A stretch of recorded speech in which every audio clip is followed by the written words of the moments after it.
राजस्थान में भारतीय जनता पार्टी और कांग्रेस के नाजुक हालात बने हुए हैं, इसको लेकर कुछ भी स्पष्ट तरीके से नहीं कहा जा सकता। और जो अशोक गहलोत और सचिन पायलट के बीच जो रिश्ते रहे हैं वो किसी से छुपे नहीं हैं, और यही वो बड़ा कारण है कि कांग्रेस को कहीं ना कहीं राजस्थान में संघर्ष करना पड़ा है। लेकिन अभी जिस तरीके से बीते दिनों अशोक गहलोत और सचिन पायलट की मुलाकात हुई, उसके बाद तमाम तरह के कयास लगाए जाने लगे कि क्या सचिन पायलट को सीएम चेहरे के तौर पर कांग्रेस जो है वो प्रोजेक्ट करने की तैयारी कर रही है। जाहिर सी राजस्थान में क्या वाकई भारतीय जनता पार्टी के अंदर सबसे बड़ी टूट देखने को मिल सकती है।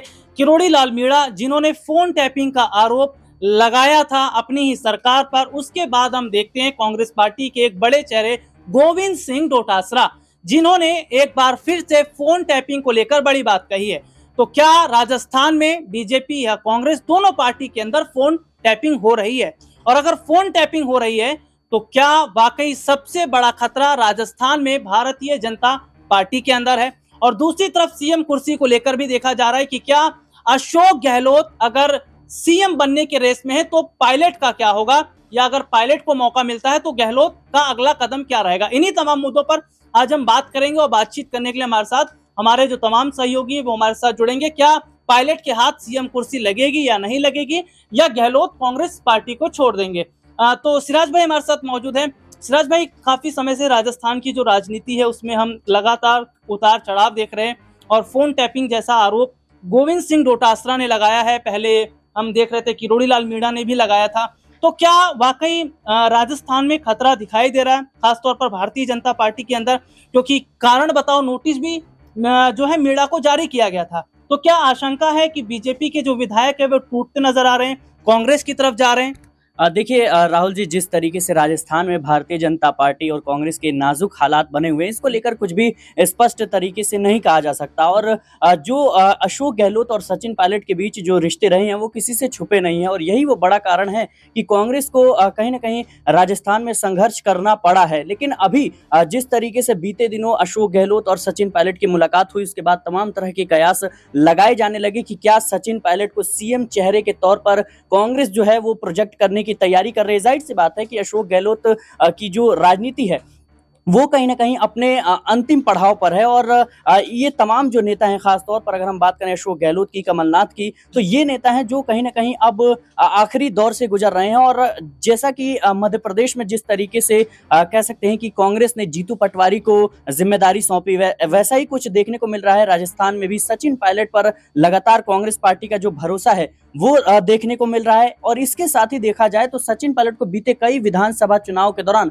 अलग अलग राज्यों में प्रभारी भी उन्हें बनाया गया, इसके साथ ही चुनाव में बड़ी जिम्मेदारियां भी सौंपी गई। और सचिन पायलट जिस तरीके से अभी मीडिया के सामने रूबरू हो रहे हैं, जातीय जनगणना के मुद्दे पर उन्होंने अपनी बात रखी, तो इससे साफ जाहिर होता है कि अब वो राजनीति में सक्रिय रूप से कहीं ना कहीं उतर रहे हैं, और कांग्रेस उन्हें एक बड़े चेहरे के तौर पर प्रोजेक्ट कर रही है। और जैसा कि मैंने पहले ही कहा कि अशोक गहलोत जादूगर कहे जरूर जाते हैं, लेकिन अभी जो है उनकी जो कह सकते हैं जादूगरी है वो चल नहीं पाई, और इसी वजह से देखा जाए तो इन तमाम जो पुराने नेता हैं इनके अनुभव का इस्तेमाल कांग्रेस पार्टी करेगी आने वाले चुनाव में, और युवाओं को मौका देगी। बहुत बहुत शुक्रिया। और लगातार जो संगठनात्मक के तौर पर बदलाव पार्टी के अंदर देखे जा रहे हैं, ये बहुत बड़ी बात है कि क्या यहाँ पर जो नए युवा चेहरे हैं उनको मौका मिलेगा। जैसे कि कन्हैया कुमार की बात कर लेते हैं, हम देखते हैं कि बिहार में रैली करते हैं और प्रचार प्रसार करते हैं।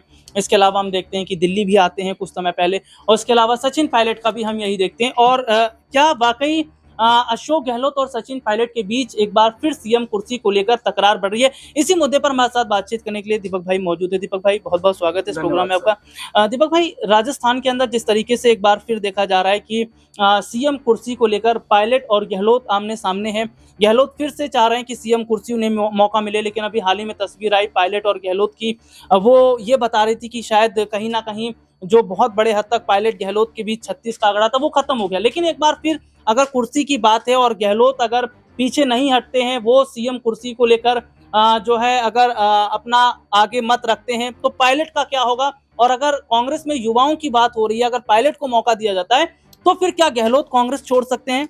देखिए, ऐसा लग रहा है अभी आज के हालात को देखते हुए, जैसा कि आपने शुरुआत गोविंद सिंह डोटासरा जी, से जी। करी, तो गोविंद सिंह डोटासरा पार्टी के प्रदेश अध्यक्ष हैं, बड़ी जिम्मेदारी निभा रहे हैं और जिस तरीके से भजनलाल सरकार को घेर रहे हैं फोन टैपिंग के मामले पर, ऐसा लग रहा है कि कांग्रेस संगठन में ना तो पायलट ना तो गहलोत, शायद डोटासरा पर भरोसा किया जा सकता है। जी। क्योंकि जब पायलट ने बगावत करी, बाड़ेबंदी का खेल हुआ और गहलोत ने भी अपने समर्थन विधायकों को जुटाया, तो इस बीच जो सामने आया एक बड़ा नाम, वो था गोविंद सिंह डोटासरा का। तो एक बड़ा विकल्प हो सकते हैं डोटासरा, क्योंकि जो मैं रिपोर्ट्स पढ़ रहा हूँ उसमें ये जानकारी आ रही है कि डोटासरा जो है वो अपनी जमीन तैयार कर रहे हैं बीजेपी की सरकार को घेर कर। और जिस तरीके से उन्होंने ये जिक्र करा कि जो मुख्यमंत्री जी हैं वो अपने मंत्रियों के और अपने करीबों के फोन टैप करके उनकी बातों को सुन रहे हैं, इससे ये लग रहा है कि गोविंद सिंह डोटासरा को ये बात किसी उनके करीबी नेता ने बताई, यानी किसी भजनलाल सरकार के करीबी नेता ने बताई, यानी कि गोविंद सिंह डोटासरा ये कोशिश में जुटे हुए हैं किसी तरीके से उनके विधायकों को, उनके समर्थकों को अपने पाले में लाने के लिए। इसीलिए ये फोन टैपिंग का मामला सामने आया। अब अगर हम सचिन पायलट की बात करें तो उन्होंने कल एक प्रेस कॉन्फ्रेंस करी।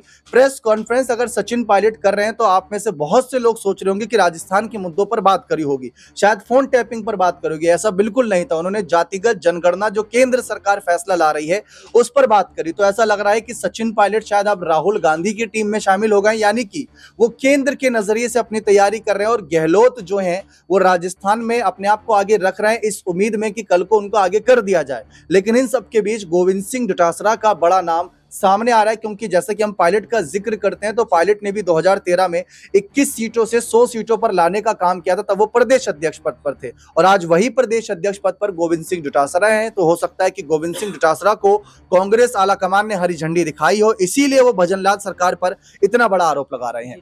बहुत बहुत शुक्रिया दीपक भाई आपका। और बकायदा दीपक भाई ने जिस तरीके से विस्तार से बताया, एक बात तो है कि क्या जिस तरीके से फोन टैपिंग हो रही है और दिल्ली में जिस तरीके से फोन टैप हो रहा है, क्या वाकई खतरा तो है? क्योंकि जैसे कि बात कर रहे थे कि किरोड़ी लाल मीणा को पहले भी कारण बताओ जो नोटिस है वो जारी किया गया था। और अनिल विज की भी बात कर ले, हरियाणा में जब उन्हें भी जारी किया गया था, उसके बाद हम देखते हैं कि किस तरीके से मामला शांत हुआ। लेकिन एक बार फिर ये चीजें दिखती नजर आ रही हैं। अब्बास भाई इस वक्त हमारे साथ मौजूद है। क्या वाकई राजस्थान में अब्बास भाई लग रहा है कि जो सरकार है सीएम भजनलाल की वो गिर सकती है? वसुंधरा राजे एक बड़ा चेहरा, राजस्थान की पूर्व मुख्यमंत्री भी वो रह चुकी हैं और बीजेपी में राष्ट्रीय अध्यक्ष पद को लेकर भी चर्चा चल रही थी, लेकिन नाम फाइनल उनका नहीं हुआ है। और ये पर्ची वाली सरकार है। जब राजनाथ सिंह ने उनके हाथ में पर्ची थमाई तो वो पर्ची भजनलाल की थी, जिससे बड़ा झटका वसुंधरा को लगता है। तो अब्बास भाई, दो बड़े चेहरे अगर मैं बात करूं, मीणा और वसुंधरा राजे, जो कि लगातार ये देखा जा रहा है कि अपनी सरकार के खिलाफ हैं और कहीं ना कहीं सीएम भजनलाल की जो सरकार है वो खतरे में नजर आ रही है। तो क्या लग रहा है कि आने वाले वक्त में कांग्रेस की तरफ इनका रुख हो सकता है? ये लोग अपने विधायक लेकर जा सकते हैं? क्योंकि मुझे याद है कि मध्य प्रदेश में कुछ ऐसा जब सिंधिया ने किया था तो कमलनाथ की सरकार गिर गई थी और सीधा शिवराज के साथ वो जुड़ गए थे। क्या मध्य प्रदेश की स्थिति राजस्थान में भी दोहराई जा सकती है? देखिए, बिल्कुल ये राजनीति है और राजनीति में कुछ भी संभव है। बिल्कुल यहाँ पर देखिए, जब वसुंधरा राजे को मुख्यमंत्री नहीं बनाया गया था, जिस तरह से आपने बताया कि एक पर्ची जो है वो वसुंधरा राजे के हाथ में थमाई गई थी, वो मंजर आज भी सब लोगों को याद है कि किस तरह से वसुंधरा राजे का जो चेहरा था वो उतर गया था और भजनलाल शर्मा को मुख्यमंत्री बना दिया गया था। लेकिन उसके बाद में वसुंधरा राजे ने अपने समर्थित विधायकों को अपने आवास पर जमा किया था और बगावती तेवर तब भी दिखाए थे, यानी कि वो कांग्रेस के साथ में जाना चाहती थी, लेकिन उनको कोई लालच, कोई पद देकर रोक लिया गया था। उनको शायद राष्ट्रीय अध्यक्ष पद का लालच दिया गया था, ऐसी खबरें सामने आई थी। और वो राष्ट्रीय अध्यक्ष पद की रेस में भी अब नहीं है, उस रेस से नाम उनका बाहर हो गया। तो वापस से खबरें तेज हो रही हैं, चर्चाएं तेज हो रही हैं कि क्या वसुंधरा राजे, जो अब तक कोई बड़ी जिम्मेदारी नहीं मिली है, 2 साल बीतने को आ गए हैं, तो क्या अब वो कांग्रेस में जा सकती हैं? और ये चर्चाएं इसलिए भी ज्यादा हो रही हैं जब से पायलट और गहलोत एक साथ में आए हैं, तो कांग्रेस कहीं ना कहीं राजस्थान के अंदर मजबूत हुई है। वहीं पर किरोड़ी लाल मीणा की बात कर लें या फिर और नेताओं की बात कर लें, जैसे गोविंद सिंह डोटासरा का आपने नाम लिया, ये तमाम नेता ऐसे हैं जो बीजेपी पर, अपनी सरकार पर जो है सवाल खड़े कर रहे हैं। और वहीं पर वसुंधरा राजे हैं, वो भी नाराज चल रही हैं। तो ऐसे में ये देखा जा रहा है कि बहुत ज्यादा सीटों का अंतर तो राजस्थान के अंदर कांग्रेस और बीजेपी में है नहीं। ऐसे में अगर 10 विधायक भी बीजेपी से टूट जाते हैं तो कहीं ना कहीं राजस्थान में उलटफेर होता हुआ दिखाई दे सकता है और वहां पर कांग्रेस की जो है वापसी हो सकती है। लेकिन अब्बास भाई एक छोटा सा आखिरी सवाल रहेगा, सीएम जी। एक ही रहेगा, डिप्टी सीएम 2 या 3 भी रख सकते हैं, लेकिन सीएम की अगर बात करें तो डिप्टी सीएम पद छोड़ दिया था सचिन पायलट ने, क्योंकि उन्होंने कहा था ये पद कोई पद नहीं होता है। तो एक बार फिर से राजस्थान में पायलट और गहलोत के बीच में जिस तरीके से स्थिति ये वक्त बन रही है, जी। तो क्या कांग्रेस में जो बदलाव संगठनात्मक के तौर पर हो रहे हैं युवाओं को आगे बढ़ाने की, तो इसमें अगर पायलट को मौका मिलता है तो क्या गहलोत को विराम दिया जा सकता है? देखिए, विराम किसको दिया जाएगा, किसको नहीं दिया जाएगा, ये तो कांग्रेस आलाकमान बाद में तय करेगा।